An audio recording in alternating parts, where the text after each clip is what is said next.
Nama saya Aureliana Cika Hasana Putri, NPM 202114500081. Halo, perkenalkan nama saya Feby Marliani dengan NPM 202114500052. Hai, nama saya Haji Muhammad Nugraha dengan NPM 2021145011148. Terima kasih.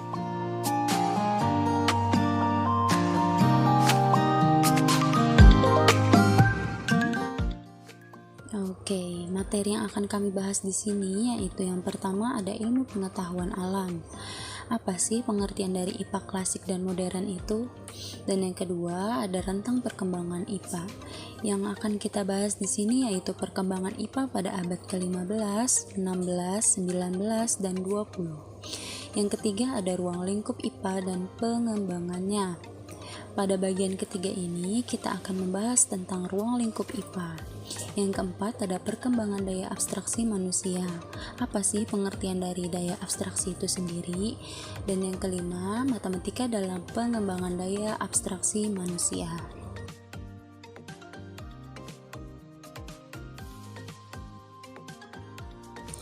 Yang pertama, apa itu IPA klasik?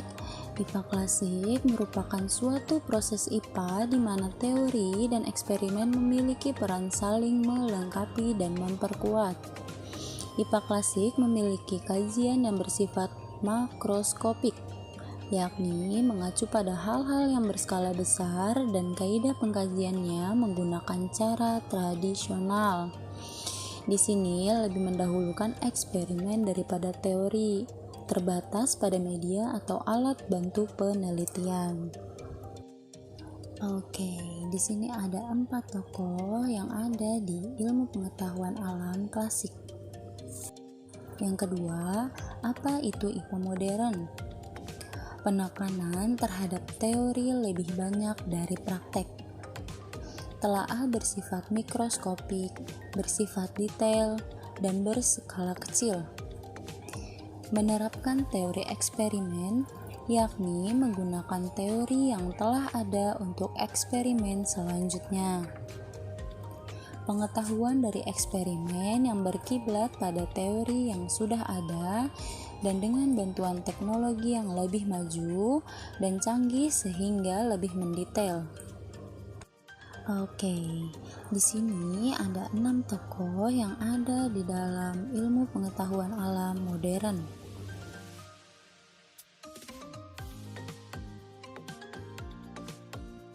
Poin kedua, ada rentang perkembangan IPA pada abad ke-15.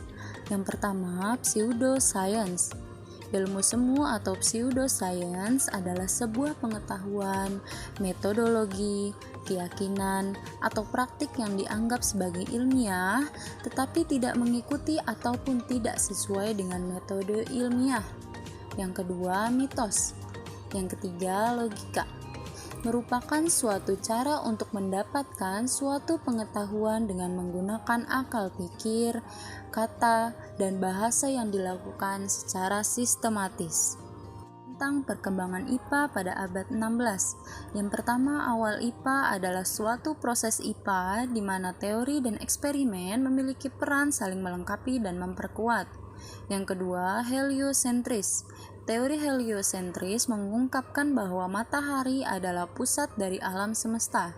Yang ketiga, liberal adalah paham yang mengutamakan dan menjunjung kebebasan individu serta hak-hak yang dimiliki setiap individu dalam berbagai aspek kehidupan, baik agama, politik, ekonomi, sosial, dan berbagai aspek lainnya. Yang keempat, penemuan alat bantu. Tentang perkembangan IPA pada abad ke-19. Yang pertama, revolusi industri.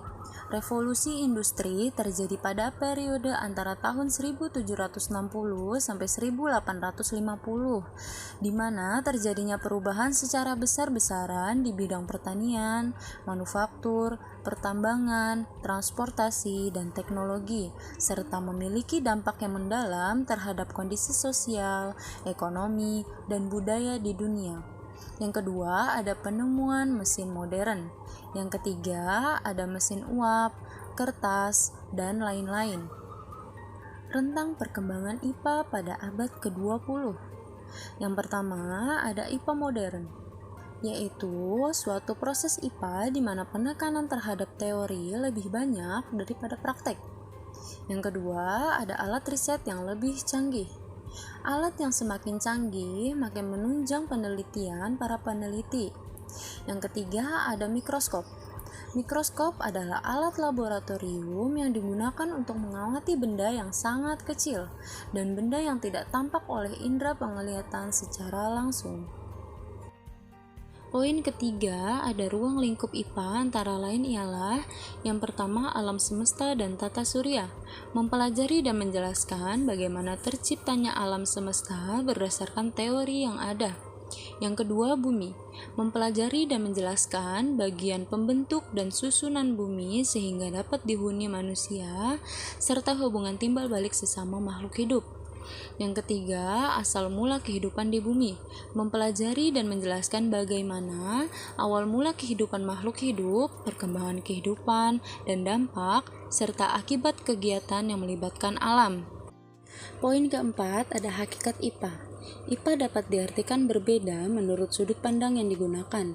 Menurut orang awam, IPA merupakan kumpulan informasi ilmiah. Menurut ilmuwan, IPA merupakan metode untuk menguji hipotesis. Menurut filosof, IPA merupakan cara bertanya tentang kebenaran yang diketahui.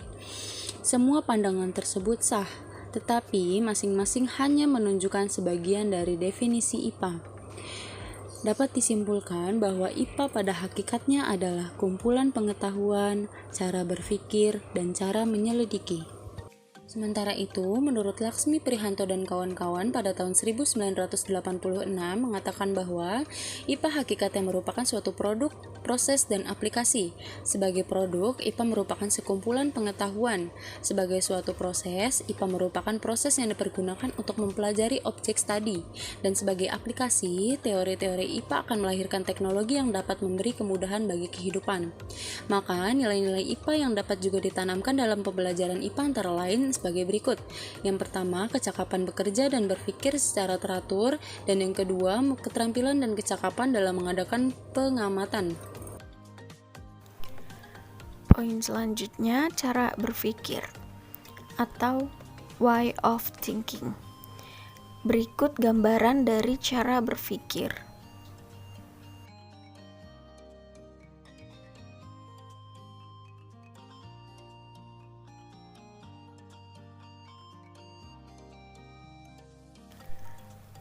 Poin selanjutnya, aspek perkembangan alam pikiran manusia. Aspek zaman. Dari zaman purba hingga modern, manusia selalu menghadapi berbagai masalah. Meskipun semua orang memiliki rasa ingin tahu, tetapi tidak semua orang memiliki kemampuan untuk meneliti sendiri. Dengan berbagai cara, manusia menggali informasi yang diperlukan. Hal tersebut menjadikan alam pikiran manusia terus berkembang. Pengetahuan yang terkumpul lalu diwariskan dari generasi ke generasi, sehingga pengetahuan tersebut selalu bertambah. Aspek kehidupan manusia. Yang pertama ada rasa ingin tahu. Sejalan dengan usianya, anak mulai mencari jawaban atas keingintahuannya dengan cara menyelidiki ataupun bertanya. Yang kedua, rangsangan dari luar tanpa adanya dorongan dari dalam. Itu dapat disebabkan oleh lingkungan, dapat pula akibat oleh keterpaksaan. Poin selanjutnya ada cara penyelidikan atau way of investigating. IPA merupakan cara untuk memahami fenomena alam dan permasalahan melalui kegiatan laboratorium yang berupa kegiatan penyelidikan dalam bentuk eksperimen dan observasi, sehingga diperoleh penjelasan ilmiah tentang fenomena alam tersebut atau pemecahan permasalahan yang ada. Selanjutnya, keempat, kita akan membahas tentang perkembangan daya abstraksi manusia. Poin pertama ada pengertian daya abstraksi. Kemampuan berpikir abstrak adalah kemampuan untuk memproses sebuah informasi yang berkaitan dengan objek, prinsip, dan konsep-konsep yang secara fisik itu tidak dapat dimunculkan. Berpikir abstrak sendiri pun pada dasarnya adalah kemampuan untuk menghubungkan berbagai konsep tanpa disertai kehadiran masalah, objek, atau ide secara nyata. Kemampuan berpikir abstrak ini bisa dibilang juga sebagai lawan dari kemampuan berpikir secara konkret.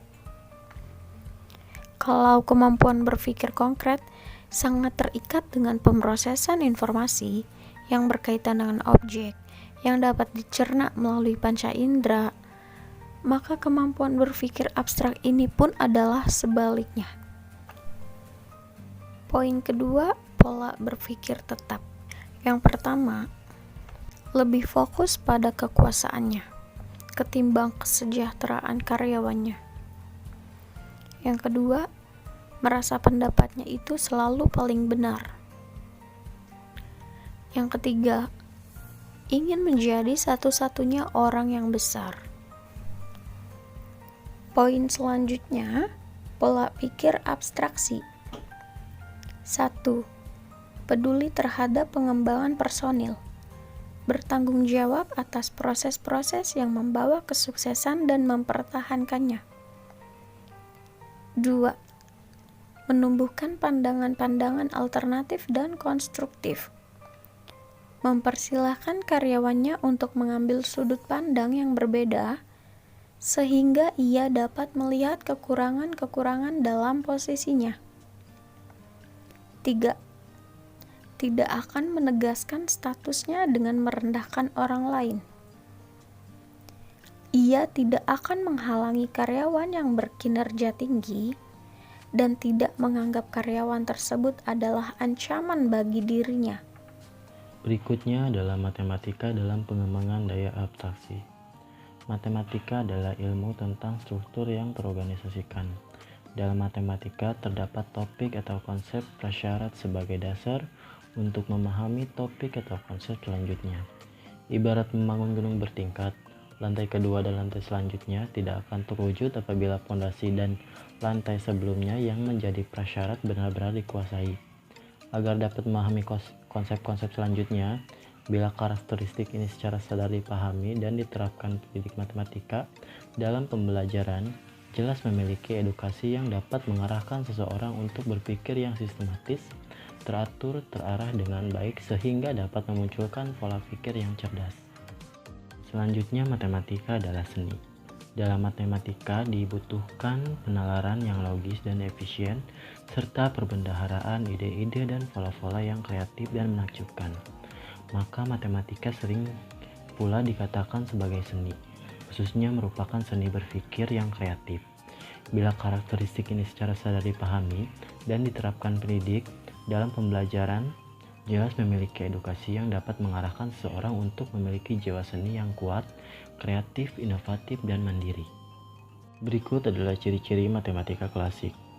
Menghitung dengan jari tangan, belum dikenal bilangan negatif dan bilangan pecahan. Perkembangan otak memunculkan masalah baru yang berhubungan dengan kehidupan manusia seperti masalah ekonomi, komunikasi, pendidikan, dan lain-lain. Memerlukan perhitungan matematis dalam menyelesaikan permasalahan yang semakin kompleks dan rumit, yang tidak dapat diselesaikan dengan matematika klasik. Matematika modern. Ciri khas bahasa matematika berguna pada peningkatan daya abstraksi manusia, dapat memecahkan masalah yang kompleks secara tuntas, sistematis, dan efisien. Munculnya simbol bilangan yang mempermudah manusia menuangkan daya abstraksinya, dan istilah variabel untuk memberi pengandaian sesuatu yang belum diketahui secara pasti. Penyelesaian masalah dengan bersifat logis, praktis, memiliki nilai kepastian, dan memiliki daya abstraksi yang mendalam. Berikut adalah peran matematika terhadap IPA. Menurut sejarah, kemampuan menulis manusia sama tuanya dengan kemampuan manusia dalam menghitung 10.000 tahun sebelum Masehi. Tulisan adalah simbol tentang apa yang ia pikirkan. Berhitung korespondensi persatuan dari objek yang dihitung. Contoh, menghitung jumlah dengan cara memasukkan ke kandang dan mewakili hitungannya dengan batu. Matematika merupakan hasil penerapan deduktif dipadukan dengan penerapan deduktif manusia melalui pengamatan fenomena.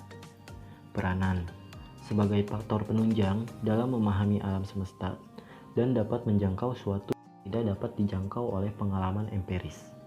Selanjutnya, mari kita simak beberapa hasil pemikiran ilmuwan dengan bantuan matematika modern. IPA kualitatif dan kuantitatif. Kualitatif. Di bulan terdapat gunung. Jupiter memiliki 4 buah bulan. Di matahari terdapat bercak hitam untuk mengukur kecepatan rotasi matahari. Tidak dapat menjawab pertanyaan yang sifatnya kausal, hanya menjawab pertanyaan yang sifatnya faktual. Kuantitatif dihasilkan oleh metode ilmiah yang didukung oleh data kuantitatif dengan menggunakan statistik. Oke, jadi kesimpulannya, segala yang diketahui manusia adalah pengetahuan. Berdasarkan bagaimana pengetahuan itu diperoleh, maka pengetahuan dapat digolongkan menjadi 2, yaitu pengetahuan ilmiah dan non-ilmiah. Pengetahuan non-ilmiah diperoleh melalui coba-coba, berdasarkan prasangka, intuisi, dan tidak sengaja. Sedangkan pengetahuan ilmiah melalui suatu metode yang bersifatnya ilmiah. Sekian dari kelompok kami. Thanks for watching.